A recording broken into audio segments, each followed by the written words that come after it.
I'm Michael Hennessey, and this is my lovely wife, Janelle. We live here in San Antonio, Texas, and we're meeting in this quiet, hopefully windy, Albany School of Theology library garden, and we're glad to be here.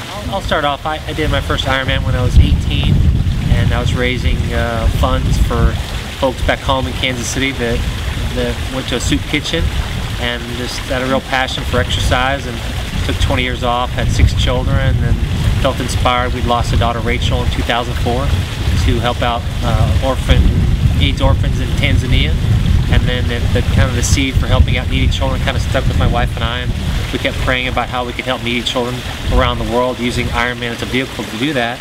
And yeah, he came to me with a crazy idea. I guess he said, "What do you think about if we did all the Ironmans in a year, like break the world record?" And I went, and I laughed, you know. And we had gotten just so, I guess, frustrated with people's lack of just respect for kids, just really loving life, and having, you know, 6 kids of our own, and I wouldn't say blessed, but just very fortunate that none of them had any problems, you know, any serious medical problems.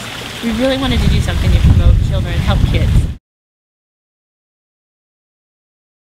I was like Trisomy 19. I kind of knew Trisomy 21 was Down syndrome. I thought Trisomy 19, I had never heard of it. So when we got home, I looked it up on the internet. The first thing that came up was this group living with Trisomy 13. And we were just hooked. I called Michael, he was at his office, and I said, I found it. Because what I had found here was a group of people that were embracing their child. They had a form of trisomy, which is a chromosomal disorder. Basically, you have, you know, 2 sets of chromosomes. They have a 3rd one throughout their body. So what I found were these people that had these babies, were embracing them, were living with these children, not knowing how long they were going to live with them. Just very heroic families, and some may have had them for a little bit, but just really trying to educate society on what trisomy was. And that just kind of stuck. So, yeah, and the heroic thing to us was that these families, for the most part, knew that their diagnosis in the womb, that their child had trisomy, understanding that their doctors were labeling these children incompatible with life, but they were going to embrace that life and celebrate it and love that child, whether it was for 5 seconds once they were born, for 5 years or 20 years. And they just loved and embraced that child. He said that was our purpose, and him doing the Ironmans was mostly awareness.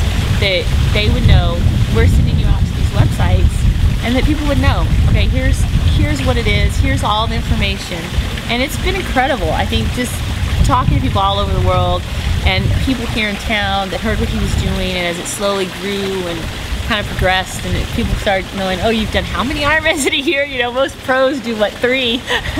And why are you doing this? It really started to open people up, well, what is trisomy? And so many people have never heard about it.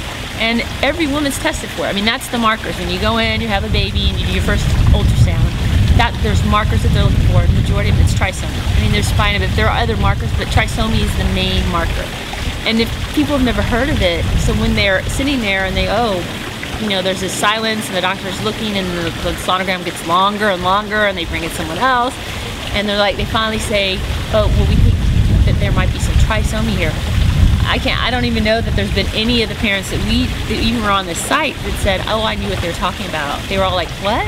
What's that? Yeah, so from our Ironmanforkids Foundation, we branched out and started what's called Team Trisomy. So if somebody wants to walk or run a 5K, run a marathon, bike 50 miles, 100 miles, they can join Team Trisomy and raise awareness. If they want to raise funds for our foundation, that's great.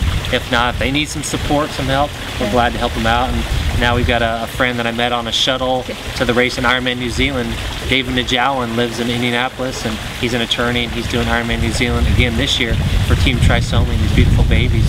He's been hooked, and friends that run Boston Marathon, do Ironman Lake Placid, and now people are, you know, behind it. They see the beauty of the kids, which is what we initially wanted.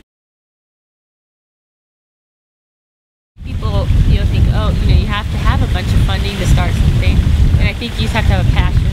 And I think if it's meant to be, and a trust, because if it's meant to be, like, I thought, how in the world? And I look back now and think, oh, he was all over doing these Ironman. We went one at a time, and just things have kind of steamrolled. But yeah, it's the passion. But it's not really about the funding. People say, well, how do you travel around the world, do all these Ironmans? And say, you know, winging a prayer, you know, staying with different families all over the world, getting to know them. It's more about just changing one heart at a time. It's not raising millions of dollars. It's not about millions of dollars in research, because we're not trying to fix these children. We're just trying to love them. Just love them the way they are. These people have touched our lives, and I know they can touch your life. And if we can be a conduit to say, look at this, and you know, for someone that is in that situation, to say, you know, I know it's hard and you're going to struggle, but let's put you in touch with people. You're going to make it through this, and we're going to inform the doctor. So we're about really awareness. You know, people can say, well, how much money have you raised for these families? So I'm like, not about, you know, I mean, that's our society. It's money. You know, what are you doing financially? How much money is going into it? And they're like, it's not so much. These families don't care. It's not the money. They want people to value their child, their child that's disabled or that's imperfect in the world's eyes, whatever. They want to be valued, and they want people to educate them to know. It's about education and awareness. Our original goal was to do 18. There's a little symbolism with obviously Trisomy 18 being one of the big ones. And then we thought about doing 20 or 22, and just the way funding worked out and the way time worked out, 15. A little meandering. Yeah, you know, it's 15 broke the world record, and you know, it'd be nice to come back. That's our goal. We wanted to surpass. You know, they had done 14 was on the Guinness World Record. So our initial goal was, okay, you just get past 14, and we wanted to get way past. You know. But just it's never been about the world records. It's all been about these kids. Yeah, so. That was just a means to get it out there, to get Trisomy out there. Right. I think what has amazed me about the whole journey is that parents have said to us, which I think is crazy, that we're inspiring them, which is just crazy to me, because I'm like, you know, no, this is like the other way around. You know, I just talked to a lady that was in Louisiana, and she said, you don't realize what you've done, what it means for people like us to have someone that doesn't have a child like this come forward and fight for our children. She says, we can do it. You know, we have a child. We know what it's done to family. We know what it's done to family members. We know the peace that it's brought. We know the joy that it's brought. Kind of woken up by something extreme, you know, to do something. It's like, oh, well, this guy's doing something extreme, so it must be important. And so we were trying to say, no, yeah, we knew it would do that, but to say, you know, let's live for others. These kids, they're so joyful, they're so happy. They just, a lot of them are living for others. You know, they just bring such pure love and joy, and teach people compassion. You know, I think the simplicity in how they live, and they're not bogged down with all the stuff of the world and finances and all this stuff. And it's really something that we need. You know, I was able to understand that not everybody has that instant love.